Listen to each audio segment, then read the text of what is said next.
folks, I'm Matt, and welcome to the Good Trouble Show. Congress knows the Pentagon and the CIA have been lying to them and the public regarding UAPs, otherwise known as UFOs. Last year, Senate Majority Leader Chuck Schumer and his counterpart, Republican Mike Rounds, introduced the UAP Disclosure Act of 2023, an act that would have forced the Pentagon and the intelligence community to spill the beans about what it has been hiding from you and Congress on UAP. Now, this passed unanimously in the Senate with bipartisan support. However, Republican Mike Turner, the chair of the House Permanent Select Committee on Intelligence, did the bidding of his big defense contractor donors and gutted the bill. This is an issue that I think has caught the attention of the American people, and most certainly the lack of transparency on the matter, which is of real interest to a lot of the folks that have watched from the outside. We wanted to take that same approach with regard to how we could dispel myths, misinformation about UAPs, about unidentified flying objects, unidentified objects that simply have come to the attention of the American people. The legislation has been reintroduced as the UAP Disclosure Act of 2024 by Senators Rounds and Schumer and co-sponsored by Senators Heinrich and Gillibrand. The question is, why should you, the viewer at home, care about all of this?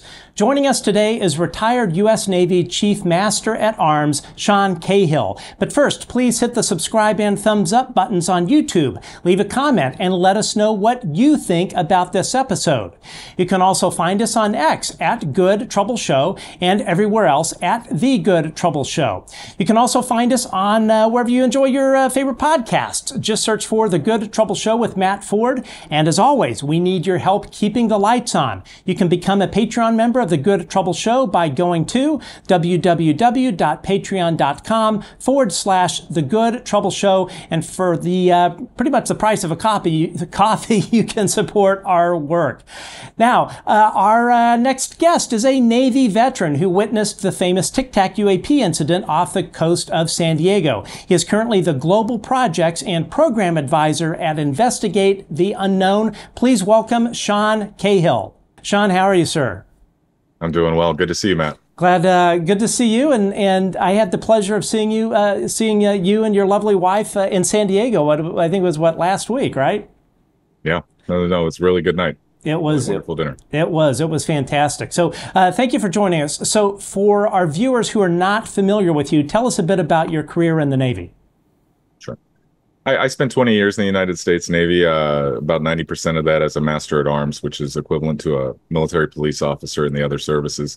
And most notably, I was on board the USS Princeton in 2004 when we encountered the Tic Tac fleet off the coast of California. I worked with Senior Chief Kevin Day, who was the one directing operations down from the Combat Information Center on ships movements and other observers and personnel on deck. At the end of that engagement, before the gun camera footage was obtained by the pilots, I saw 7 anomalous objects in the sky all spiral towards the center of a pattern and then disappear. It remains unknown what those were to this day, and there's no corroborating data for that sighting. Beyond that, I finished out my career, and then once Luis Elizondo went public in the New York Times, I contacted him, let him know I was on board the USS Princeton and my resume, and we've worked together on and off since on disclosure and getting this before Congress, et cetera. So this is a very important subject to me. Excellent. Now, I'd love to dig into a little bit more of the Tic Tac incident in terms of, and maybe just kind of an abbreviated version, but what exactly occurred, yeah, I mean, this is one of the most famous cases, and would love to know a little bit more about that. In mid-November of 2004, the USS Princeton, where I was stationed, was on a workup mission off the coast of California in a training area, along with the USS Nimitz, a submarine, and some other surface ships. We were doing what are called workups and some certifications for our upcoming deployment. During that week, or previous to that week, the radar on board the ship, the Aegis and Spy-1B systems had been upgraded. Now, I'm not a radar tech, so please excuse me if I got any of that wrong. But the radars were updated, and Senior Chief Kevin Day, a colleague of mine, noticed that there was anomalous tracks on that radar that seemed to be coming in from approximately 80,000 feet up in orbit, and then translating almost instantly down to sea level and proceeding in a southerly direction towards Guadalupe Island off the coast of Baja California. This went on and off for a week, and Kevin and other techs troubleshot the systems on board the ship and ran everything to ground. There were emails flying back and forth between the operations officers, already debunking ideas like cloud inversions or seagulls or Mylar balloons and things like that. These objects were operating in a exotic manner. They were outstripping our aircraft, utilizing hypersonic speeds and seeming to also decrease their visibility or their ability to be picked up on radar visually. Eventually, Kevin convinced the captain of the USS Princeton to contact Nimitz and sortie out aircraft to that area, which is why we now have the famous gun camera footage of the Tic Tac. That was sent back to the fleet. All of us viewed that the next day, at least all of us with a clearance and access to it. And all I can say is that on USS Princeton that night at our intelligence briefing, we brushed over it after just a momentary laugh and a little cartoon alien on the PowerPoint presentation, and we moved on with all of our business. It was never discussed again on board that I was aware of. Here's Commander Fravor in last year's testimony in front of Congress. As you know, my name is David Fravor. I'm a retired commander in the United States Navy. In 2004, I was a commanding officer of Strike Fighter Squadron 41, the world-famous Black Aces. We were attached to Carrier Wing 11, stationed on board the USS Nimitz, and had begun a 2-month workup cycle off the coast of California. On this day, we were scheduled for a 2v2 air-to-air training with the USS Princeton as our control. When we launched off Nimitz, my wingman was joining up. We were told that the training was going to be suspended and we were going to proceed with real-world tasking. As we proceeded to the west, the air controller was counting down the range to an object that we were going to, and we were unaware of what we were going to see when we arrived.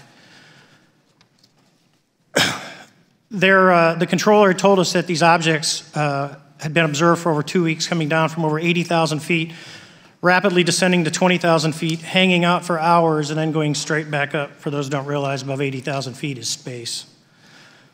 We arrived at the location at approximately 20,000 feet, and the controller called merge plot, which means that our radar blip was now in the same resolution cell as the contact. As we looked around, we noticed that we saw some whitewater off our right side. It's important to note that the weather on this day was as close to perfect as you could ask for off the coast of San Diego. Clear skies, light winds, calm seas, no whitecaps from waves. So the whitewater stood out in a large blue ocean. All four of us, because we were in F-18Fs, so we had pilots and Wizzo in the back seat, looked down as small, saw a white tic-tac object with a longitudinal axis pointing north-south and moving very abruptly over the water like a ping pong ball. There were no rotors, no rotor wash, or any sign of visible control surfaces like wings. As we started clockwise towards the object, my Wizzo and I decided to go down and take a closer look with the other aircraft staying in high cover to observe both us and the Tic Tac.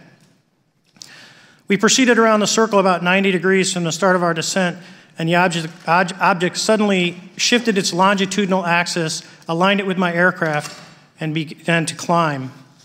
We continued down another 270 degrees, nose low, where the Tic Tac, or we considered 270 degrees to where, and we went nose low to where the Tic Tac would have been. Our altitude at this point was about 15,000 feet, and the Tic Tac was about 12,000.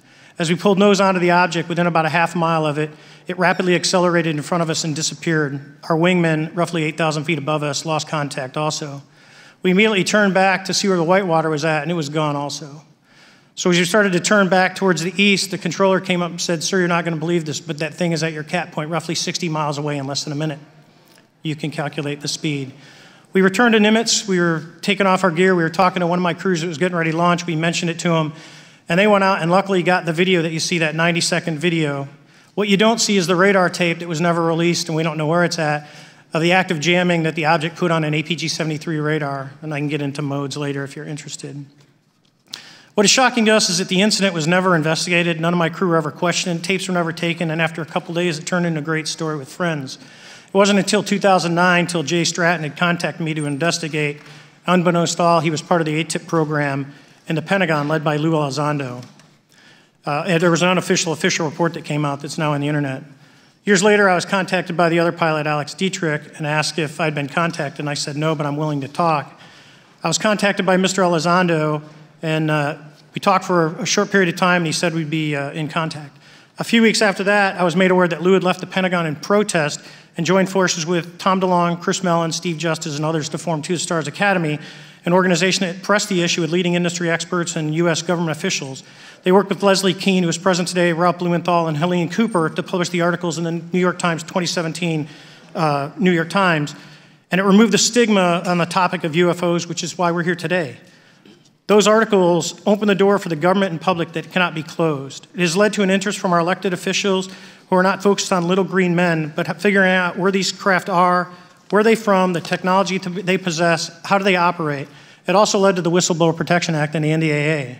There are multiple witnesses coming forward to say that have firsthand knowledge, and Mr. Grush just covered that. What concerns me is that there's no oversight from our elected officials on anything associated with our government processing or working on craft.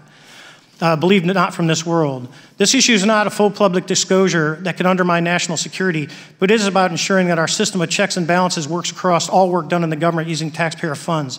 Relative to government programs, even unacknowledged WAVE programs have some level of oversight by the appropriate committee members in the House and Senate, and this work that is said to be occurring from whistleblower testimonies should not be exempt. In closing, I would like to say that the Tic Tac object we engaged in 2004 was far superior to anything that we had on time, have today, or are looking to develop in the next 10 years. If we in fact have programs that possess this technology, it needs to have oversight from those people that the citizens of this great country elected in office to represent what is best for the United States and best for the citizens. I thank you for your time. Thank you very much. Now, Sean, this was not the first time or your last time as far as an experience with UAP or the phenomenon in general, correct? That's correct. At the time, I don't think that it was a cognizant thought in my head that I was what we now call an experiencer. I didn't know what UFOs were. I had no idea, the real zeitgeist behind all of this. But I had been seeing things that have now I understand to be commonplace amongst witnesses and experiencers since my childhood. And that has extended out since 2017. With different aspects of the phenomena being present in my life, with other witnesses in my family, whether it be strange apparitions, balls of light, and even what, for lack of a better word, what people would term as poltergeist activity. It's been a long time since those things have been going on around us. But yes, I've had to come to terms with the fact that I'm one of those people that's been having it going on his whole life, and I have to advocate for those folks. Absolutely. It's interesting. I would say I was talking to Nick Gold. We had him on the show earlier today of Declassify UAP. And one of the things I was saying is, like 5 years ago or a little bit less, I would have never brought up the subject of UAP because of the stigma and people, wondering what people are going to think about me if I were to bring it up. But really, since starting the show and being much more open about discussing it with people, when people say, what do you do? And I tell them about my day job, but then I say, well, I also host this show about this. I would venture to guess almost close to 75% of the people, maybe a little bit less, that I speak with and I bring up the subject, they say, well, you know what, when I was 12 years old, I saw this, or in college, I saw this. I've really been, in a way, pleasantly surprised by the number of people that A, have been open to the idea, and B, the number of people that it turns out they have had their own experiences, much like yourself and myself to a much lesser extent. So all of this is, I think, much more prominent than I think a lot of folks think. And I'm hopeful that, especially with Lou's book coming out and the increased hopefully increased mainstream press interest in this will be less of a sort of stigmatized topic. Now, I want to get to the legislation here in a bit, but would you say in general, and maybe you would have some feeling of this in your dealings with the Navy after your encounter, but would you say that there is pretty reasonable evidence that the government has been covering up what it knows about UAP? I think it's absolutely an assurance that the government has been covering up what they know about UAP. The question is to what extent, what are the conclusions, and what damage has been done since that investigation began, perhaps in 1947. The evidence that has come out in the last few years that has been corroborated by folks like Luis Elizondo, the testimony before Congress, shows that these programs were never put away like we've been told about over the years. They're always just renamed or reinvented and re-stovepiped again once the public knows about them.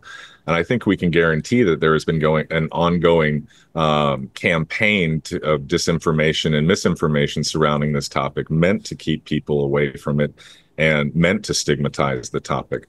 But the fact is it's in broad daylight now. It is most assuredly a real subject. There are most assuredly compartmentalized programs still running on this subject. We have whistleblowers, courageous men like Luis Elizondo, who have come out and stated, absolutely, we found evidence of programs of crash retrieval and biological programs. And you and I could talk for hours about all the ancillary programs that have cropped up around this alleged technology over the years. Now the question is getting, how do we get that information to keep building in the general public, where it's understood that, for lack of a better word, the Wright brothers have flown. It is possible, and it has been done. And in fact, your mail's going to be here soon, via that technology. That's just a metaphor, of course, but UAP are real, and it appears that they are here. And as someone that has worked in the classified world, I understand that you held a top secret clearance. A lot of the naysayers will say, you know what, the government in general is fairly dysfunctional. There is no way that they could have kept this locked down in the classified world without it leaking out. What do you say to that? I often find that to be one of the most ridiculous uses of Occam's razor ever. The fact is that we all know what we're talking about. You and I are on a show talking about UFOs that has a very large audience. This has reached congressional level attention at this point. We're going to talk about a part of the National Defense Authorization Act slice that is very germane to this subject. There's nothing about this that is wrapped in entertainment anymore. This is a deadly serious subject that, at this point, I think people don't understand that it's not safe to embrace all conspiracy theory. Of course. But we must understand that more often than not, conspiracy theory is used to discredit something that has been leaked, that has been broadcast out to the public. And I think it's evidenced by Luis Elizondo's book. One of the few detracting statements that I have seen is that, well, there were no major bombshells in this book. Perhaps not, but what you did have was a public figure on record with a record and all of his receipts saying, these things that you've heard over these decades, these years, this possible core story looks like it is based in truth, and now it's time to have it investigated in the daylight in front of the rest of us.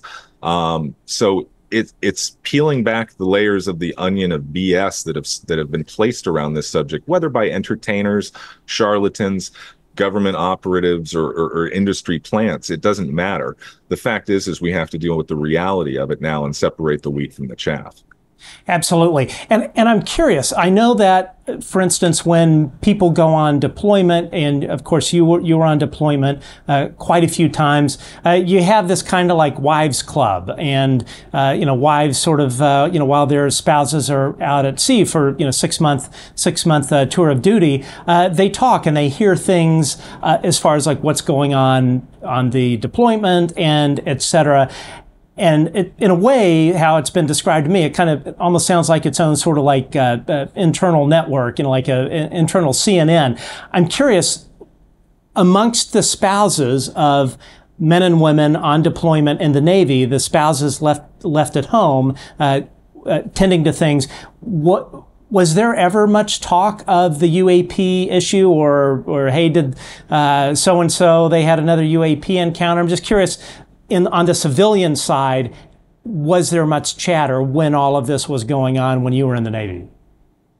As a matter of fact, there was, especially following I would say it came onto my radar, no pun intended, back around when Jeremy Corbell first released the footage, the green night vision footage of a triangular object.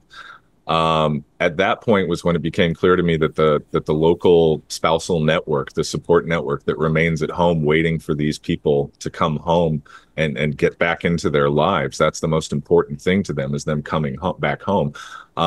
They talk about everything, about ships' movements, about scheduling and things like that. And I'm sorry, but operational security, or OPSEC, as we know, the leaks like a sieve these days with our social media, et cetera. So unless the unit is under River City 4, as we call it, when all of their comms are shut down, somebody in that crew is going to say when the ship's coming back to their spouse. Someone in that crew is going to say when, what things have happened when they've been out, whether it was a catastrophic event or something interesting.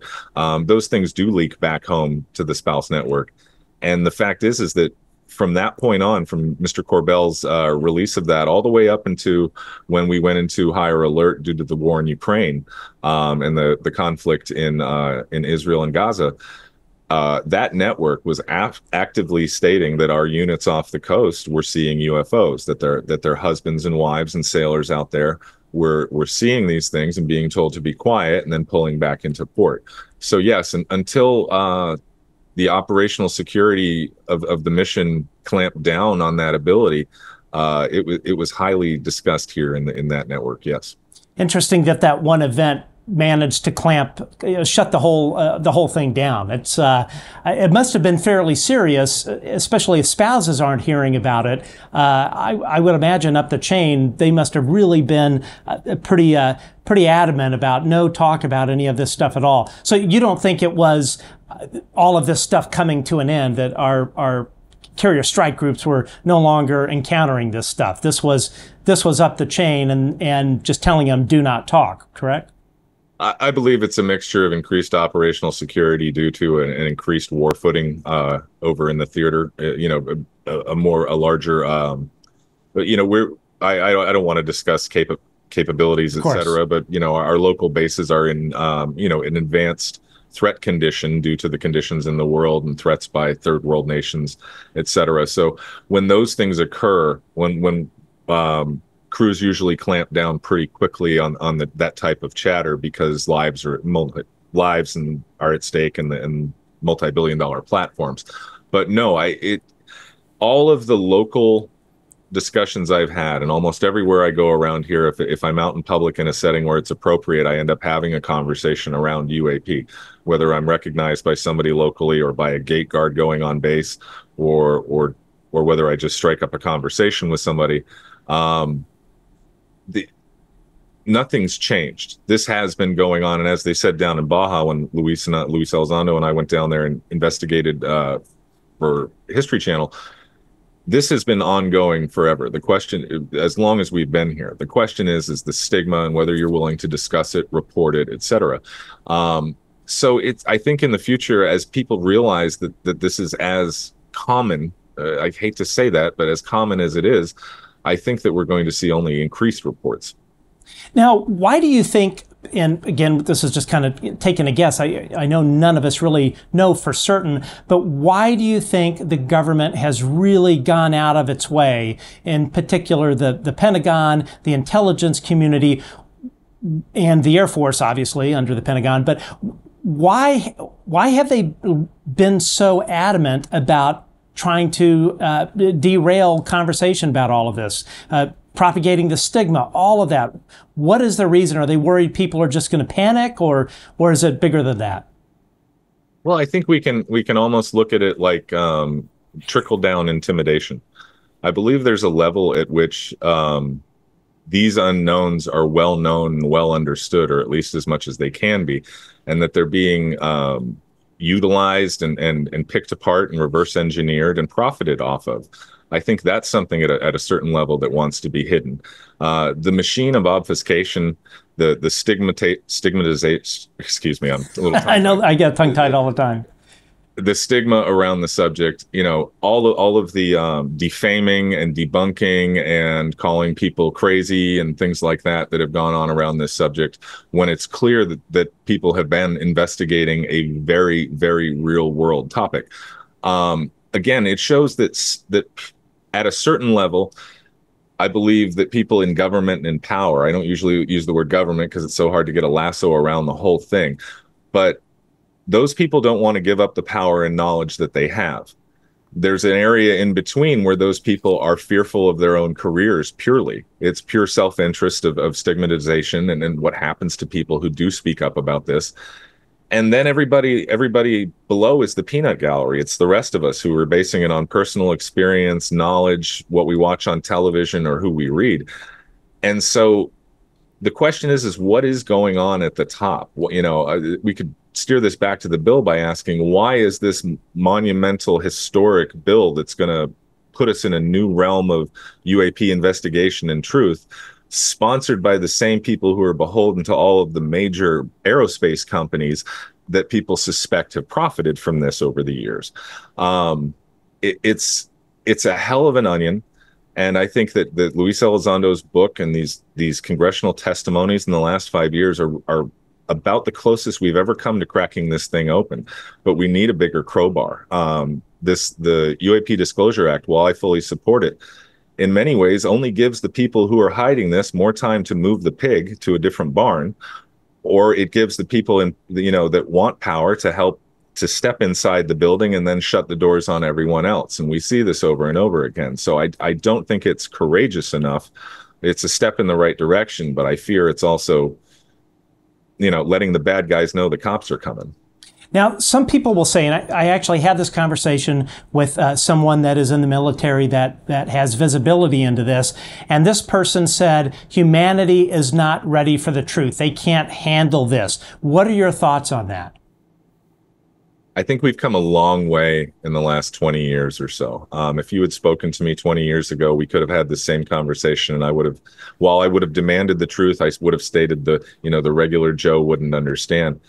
I think we're past that. I think we can take it. I don't think the idea of aliens from another planet, for lack of a better word, would really blow anybody's mind at this point. Even in underdeveloped nations, the same entertainment gets viewed by people, and the same ideas have been brought to billions. I don't think the idea of a multiverse, of an AI non-human intelligence, any of these things that people discuss would really be too mind-blowing for anyone. Some of the more spiritual aspects and where things dip into consciousness may have more of an impact on personal lives or dogma. But again, the people I've talked to have seemingly already interwoven what they've seen on television and on the news with their own faiths in most points, and have found a way to be ready for it. So I don't think that the conclusions that are usually thrown around are going to disrupt the world in the way that we've thought in the past anymore. Do you think it would have an impact in terms of people sort of having a belief in a higher power? Do you think it reinforces it, or does it decrease it? Well, I think the one thing that's been missing from that equation the whole time, and one of the reasons I stay away from assigning good or bad guy, angel or demon type thing to any of the phenomenon, is due to the fact that it doesn't stop and talk to us. We don't know what the phenomenon says. We don't know where it says it came from, what it says it believes in, or what it's discovered about consciousness in the universe that it can share with us. So I think a lot of people are going to develop their own, for lack of a better, fan fiction surrounding this subject to bolster their beliefs and make sure that they fit in with this new paradigm. The question is what we're going to hear from these entities if they're willing to communicate with us. That is one major question indeed. I've had an orb show up quite a few times, and I have no idea why it's here or what it's doing, or I would love to know, or why it decided to show up above my home. Do you think that we can trust the government on its own without some kind of legislative stick to be transparent on the issue? Do you see that ever changing without some kind of legal impetus for them to do so? I don't, because we see that, unfortunately, our leaders, no matter what their intentions may be or what they may say on the stump, most are giving into pork and lobbying and special interests in their own districts. So when it comes down to, do I trust the government? No, I don't trust politicians. In fact, I don't trust anyone in authority. It's up to them to prove that we've earned that they've earned the respect that the office has given them, and to show the integrity with which we believe they had when we voted them into that place. That said, no, we need an absolute hammer of legislation to be levied onto this subject.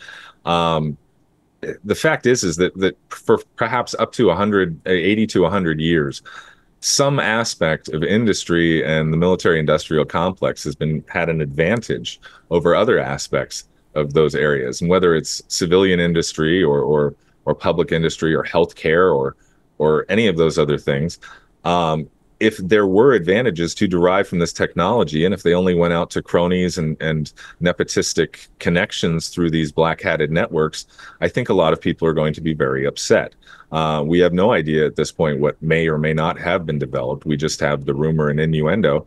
But it seems like the technology is so profound that anything you can derive from it will end up changing an economic system around the product you make. So all of these things are, I think, things that people in power fear. They may not be things that the public are thinking about every day. But I think there's never been a time when we were more ready to face these conclusions alone, or excuse me, to face these conclusions together. Yeah. So if let's say that there's a mom or dad sitting at home watching this right now, eating dinner, and their next big concern is how they're going to get their son or daughter to soccer practice tomorrow or in the next few hours. Why should the average American citizen who's really just concerned about putting food on the table and keeping their family afloat, why should they care about this issue? Well, I think we should all care about this issue, first of all, because we should all, in my opinion, have some kind of interest inside us about what our place in the universe is, or some question about what that is. And I understand that while we have these daily challenges every day of survival, and of keeping our loved ones safe and trying to thrive, I think most of us do care about these issues. So while not everyone might be an advocate or someone who's going to spend time working on the subject, I think that they're going to want to know. Now, when we say to them, why should you support us? The fact is this information is for all 8 billion of us. It doesn't just belong to the United States military or the intelligence complex or the governments of developed Western nations or anything like that. These questions should be answered for all of us. And the head start that people have had is over. The truth is being revealed. Now the question is how many people are going to fall due to the decisions that they made over the course of this. And, the people that kept things from other people, I think they're fearful right now. I think a lot of people are afraid heads are going to roll when the truth comes out about how this went down. Nobody wants to be holding the bag at the end of it. So why should the regular person care? The fact is it's happening. It's going to have global effects, whether you care or not, as whatever this is unfolds, because I don't believe we're going to stop investigating this. I don't believe advocates are going to quit. I believe it's only going to get larger and more transparent as time goes by. The question is can we keep everybody interested long enough to stay in the fight because of the nonsense that goes on at the government level? And there is a ton of nonsense. We certainly know about that. Of course, we had Lou Elizondo. I consider a whistleblower. He just came out with this absolutely fantastic book. David Grush, obviously whistleblower, who in my opinion really changed the game and what he revealed, and of course his testimony under oath to Congress. Do you expect, after sort of seeing the abuse and what David Grush went through, and Lou Elizondo as well, do you expect to see more whistleblowers come forward? I do. I think that most folks have only been emboldened, not only by the courage that folks like Mr. Grush and Mr. Elizondo have shown, but also the fact that we're getting answers and we're getting pushback from the government.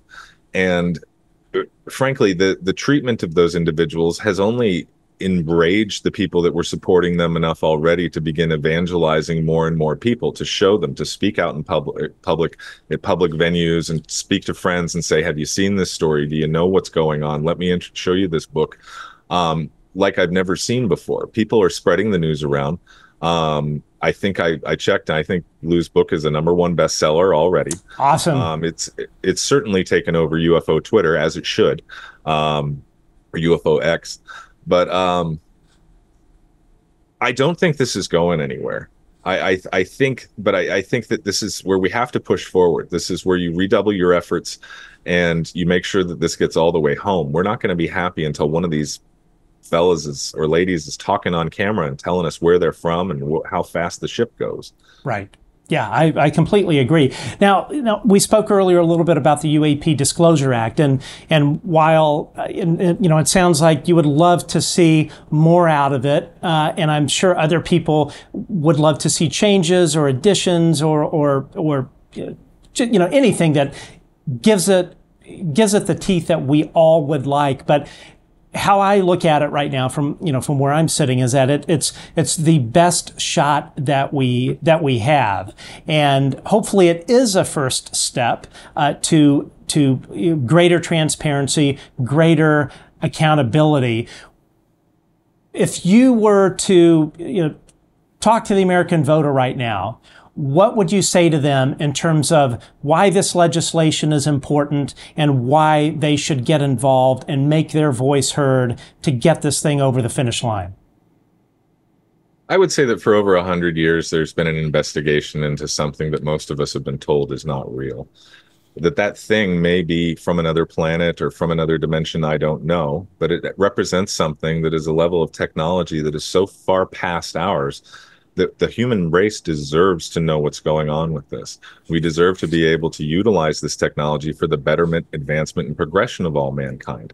And I think that all people need to be interested in this, because this act represents the first foothold behind the door of these black programs and these things that have been surrounded by smoke for so long that we haven't been able to tell what's real from what's not. I agree with you. This is an amazing start. As I say, if you'd taken me back in time, I would have been over the moon about this act. But the fact is I'm preparing for the next battle. But I think that this is, whatever this is, we have to turn it into a gift for all of humanity. And the first way that we do that is by getting it out from behind this enormous black curtain that it's been behind. Now, you say gift. Now, in Lou's book, he says that this could, of course, be an existential threat to the human race. Any thoughts on that? Is that even more reason not to unwind this ball of yarn, or is it all the more reason that we need to drill down on it and figure out what the hell is going on? Well, I think it's a little more nuanced than that, but I think we can take the title of Lou's book, Imminent, as a real baseline to set this at. The fact is if we stop investigating this and stop poking this beehive, it's just going to get bigger. And whatever the bees intend to do is going to be the plan of the day. This is, in my opinion, due to the fact that the phenomenon does not reveal itself in a way that all of us understand and that a majority can deal with, tells me that it is hiding its intentions from us. To me, that provides enough threat to the rest of humanity that we have to see it as such until it shows us that it's not. Now, whether that's due to a miscommunication between species across gulfs of light years in biology, I don't know. But it's the fact of the matter that we have to look out for each other first. And part of that is telling each other what happened with this. If there's technology that we can use to better ourselves, protect ourselves, if this is some kind of intelligence gathering of a possible invasion or even a migration event, all of these things, it's time to have this introduced to humanity, because we're going to need everyone's help to deal with this, no matter what it is. Even I had this conversation the other day with, I'm trying to remember who it was, but we were talking about the health aspects, of the phenomenon, the health impact. And of course, Lou touches on this in the book. People that have gotten too close to these craft or orbs or whatnot have sustained physiological damage. That in and of itself, to me, is enraging, that if the government, and I can't imagine that they do not know about it, but that the government, if this threat even if they're not intentionally harming us physically, the fact that people, when they're near this stuff, can be harmed by radiation or whatever the byproduct is of this technology, just the fact that the American government would hide that and not come clean with the American people, not give them guidance on what to do. Kind of one analogy I I thought of a while back. It would be as if, let's just say you have a serial killer, not that these are, killing us, but, a serial killer or a criminal gang running around a neighborhood, breaking into houses and robbing people.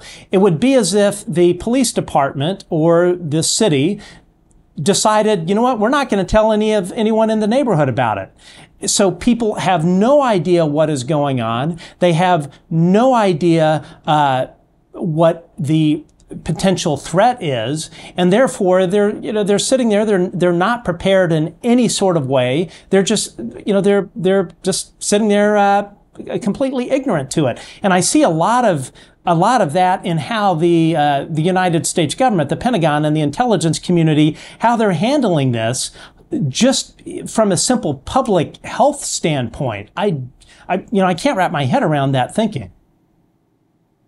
It's very interesting, and unfortunately, there are leaked slides out there from some programs that studied the biological effects and then provided their recommendation to leadership that these ID-10 codes or some similar name be developed for something called interference syndrome, where from all outward appearances, it doesn't look like they were looking to help people or provide a diagnosis or anything. That it looks like they were trying to get ahead of corralling people, and I want to be careful with that, but corralling them metaphorically to say, well, we can just not worry about these folks over here because they have interference syndrome, when it was clear that they knew that this interference syndrome was being caused by a phenomenon that had physical manifestation in our reality, and it's not just some arbitrary thing that was driving people crazy. So pardon these simple terms I'm using, but again, it enrages me like it does you, the idea that people have been sick, killed, perhaps gotten cancer, had heart trouble, you name it, from this subject, and they could have received treatment and care on a level of understanding that they didn't have. Again, the manipulation, the obfuscation, the hiding, the power mongering around this subject has been absolutely disgusting, and it's time for all of those walls to come down.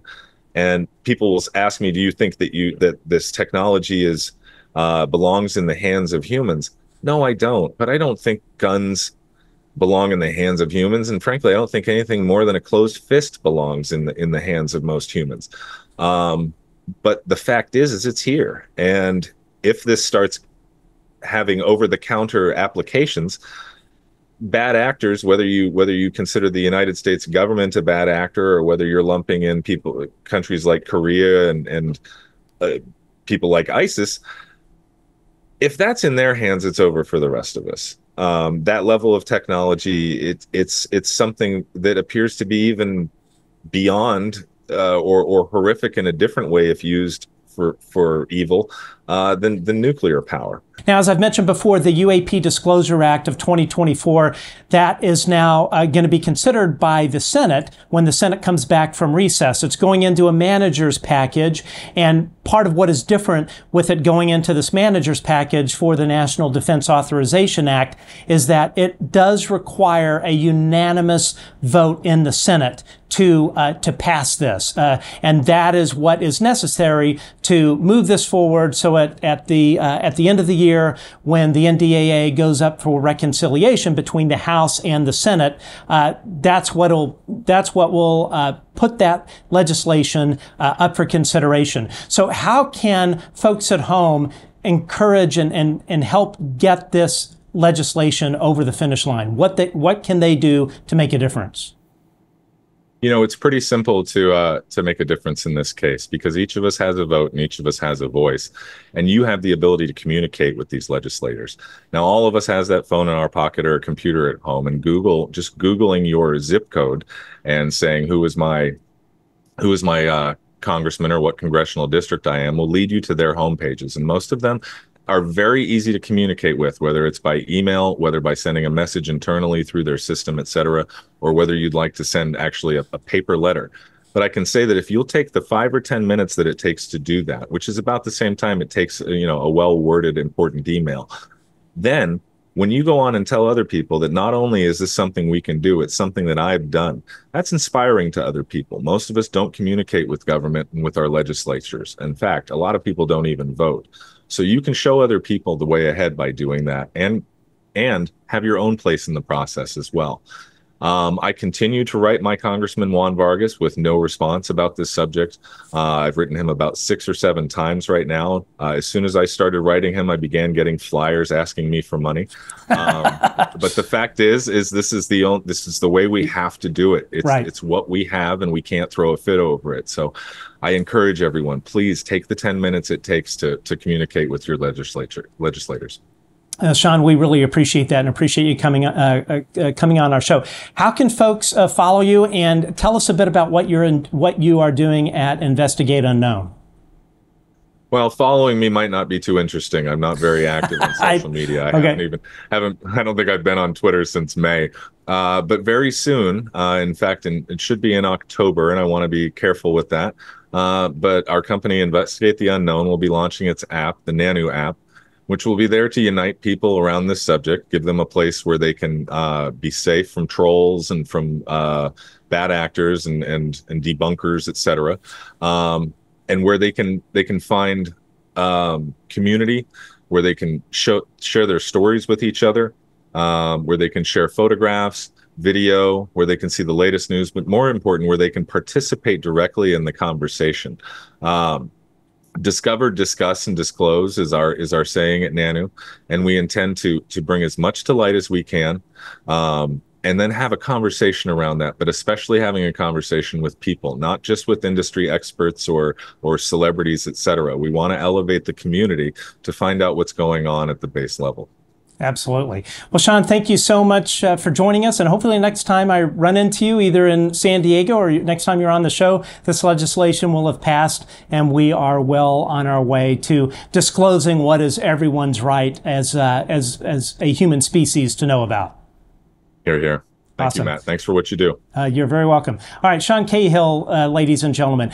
So, folks, if you enjoyed our show, we would appreciate it if you would hit that subscribe and thumbs up button. Leave a comment. We always appreciate the comments. And please tell your friends about us on social media. You can help grow the show. But most importantly, you can make a difference at home when it comes to UAP disclosure. Everyone has a voice. It's everyone's duty as an American to let the Pentagon, the CIA, and all these 3-letter agencies that have been lying to you and to Congress that it's time to come clean and tell us about our place in the universe. We'll see you hopefully sometime soon on The Good Trouble Show.